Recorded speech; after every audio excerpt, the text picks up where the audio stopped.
प्रदेश में 2 लाख से ज्यादा पशुओं का जीवन बीमा कराने वाली है। इसके तहत पशुपालकों को उनके पालतू पशु की मौत होने या उनके दिव्यांग होने पर आर्थिक मदद मिलेगी। सरकार की इस योजना का फायदा कैसे मिलेगा, योजना के तहत अप्लाई कैसे कर सकते हैं और किसे इसका फायदा नहीं मिलेगा, आइए जानते हैं। मुख्यमंत्री जोखिम प्रबंधन एवं पशुधन बीमा योजना के तहत 60 करोड़ का बजट रखा गया है। बीमा का 85% हिस्सा राज्य सरकार जबकि 15% रकम पशुपालक को जमा करनी है। इस योजना का फायदा पाने के लिए पशुपालक को नजदीकी सरकारी पशु अस्पताल में आवेदन करना होगा। इसके बाद पशु का मेडिकल चेकअप करके उसके कान में 12 अंकों वाला बीमा टैग लगाया जाएगा। अगर ये टैग खो जाता है तो नया लगवा कर उसका रिकॉर्ड अपडेट कराना होगा, नहीं तो क्लेम अटक सकता है। ये बीमा क्लेम करने के लिए पशु की मौत के 24 घंटे के भीतर अस्पताल या बीमा कंपनी को जानकारी देनी होगी।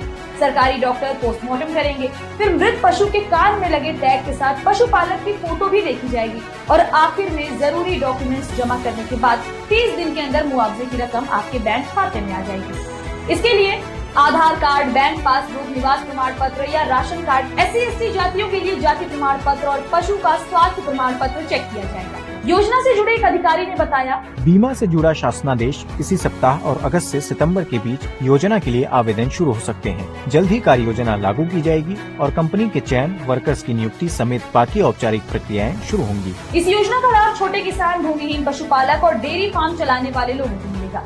पशु की मौत के बाद क्लेम मंजूर होते ही बीमा की रकम सीधे खाते में भेजी जाएगी। अगर कोई पशु स्थायी रूप से विकलांग हो जाता है तो कंपनी राशि का 75% तक भुगतान करेगी। गाय और भैंस के लिए 50,000 से 80,000 तक, बैल 60 और ऊंट के लिए 40,000 से 50,000 तक, भेड़, बकरी और सुअर के लिए 5,000 से 8,000 प्रति पशु दिए जाएंगे। ध्यान देने वाली बात ये है कि ये योजना जीवन बीमा की है, स्वास्थ्य बीमा की नहीं, यानी पशु के इलाज का खर्च नहीं मिलेगा।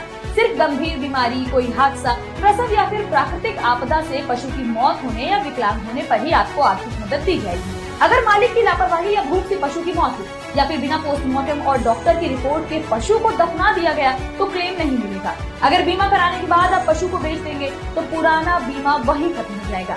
इस योजना के तहत केवल उन्हीं दुधारू या बड़े पशुओं का बीमा होता है जो कम से कम 2 से 3 साल की उम्र पार कर चुके हैं। इस वीडियो में इतना ही। तमाम खबरों से अपडेटेड रहने के लिए बने रहें दैनिक भास्कर ऐप पर।